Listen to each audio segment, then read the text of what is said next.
Les éditeurs protestants, des Bibles protestantes, sont allés jusqu'à trafiquer, et même changer complètement les termes, des textes aux Hébreux, pour mieux faire avaler la pilule à toutes les âmes, qui ont reçu non les arts de l'Esprit Saint, mais plutôt, une puissance d'égarement, qui les pousse à croire au mensonge.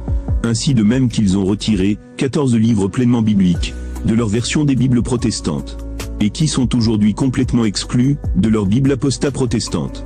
Ces livres qui sont, le livre d'Esdras, Tobie, Judith, le reste du livre d'Esther, le livre de la sagesse de Salomon, l'Ecclésiastique, Baruch avec l'épître de Jérémie, les 2 derniers chapitres de Daniel, qui sont titrés l'histoire de Suzanne, Ébel et le dragon, et le 1er et 2e livre des Maccabées, voyant que tous ces livres contrarient avec force tous leurs dogmes protestants évangéliques.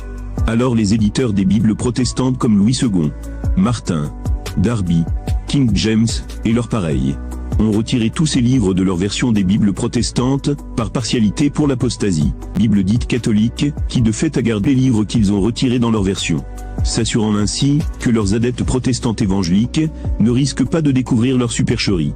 De fait, chacun des grands mouvements religieux, ou religions, a retiré des textes bibliques susceptibles d'empêcher leur profit, car la vérité de ces livres, contrariant leurs dogmes religieux, qu'ils avaient décidé de faire avaler aux âmes. Et les livres que les autres versions ont exclus dans leur version et traduction. La Bible de Jérusalem comporte 73 livres, les Bibles protestantes ayant retiré tous les livres qui ne ménagent pas leur apostasie, et dont les écrits déprofitent leur dogme, alors ils n'ont gardé que 66 livres.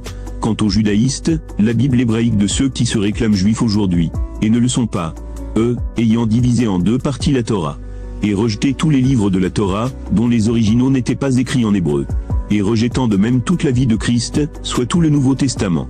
Ainsi dans la Bible hébraïque, il n'y a que 24 livres.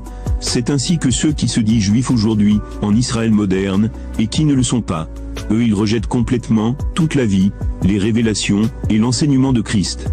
Donc tout le Nouveau Testament. Ainsi que certains livres de la Torah, qui n'étaient pas originairement écrits en hébreu, mais en grec qui sont les chapitres d'Esdras 4, et 8, 4, 7, et 12, 26, Jérémie 10, et 11, Daniel 2, 4 à 7, 28.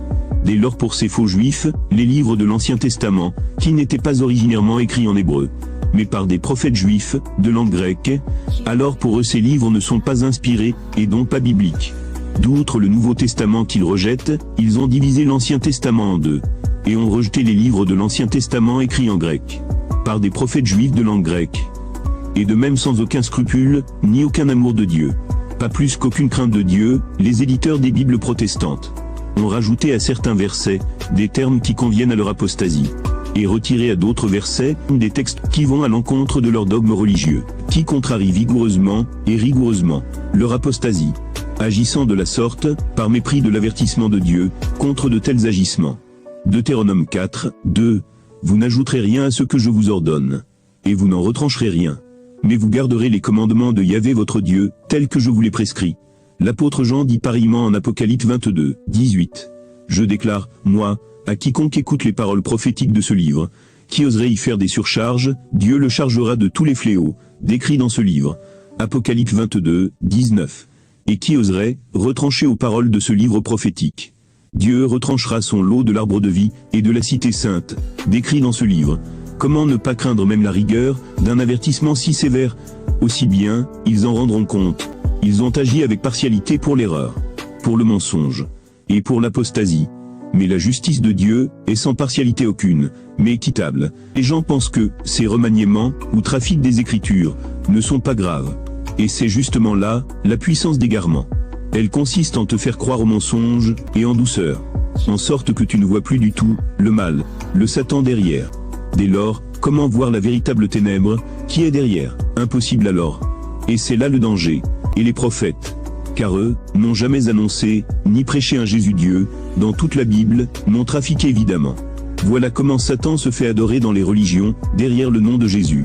Si les apôtres ressuscitent aujourd'hui, mais ils seront effarés d'entendre tout ce que les pasteurs prêchent aujourd'hui. Pour clôturer, entendez encore bien ce sévère avertissement, qui s'adresse en effet aux trafiquants, Apocalypse 22, 18 à 20, je déclare, moi, à quiconque écoute les paroles prophétiques de ce livre, Qui oserait y faire des surcharges, Dieu le chargera de tous les fléaux décrits dans ce livre. Et qui oserait retrancher aux paroles de ce livre prophétique? Dieu retranchera son lot de l'arbre de vie.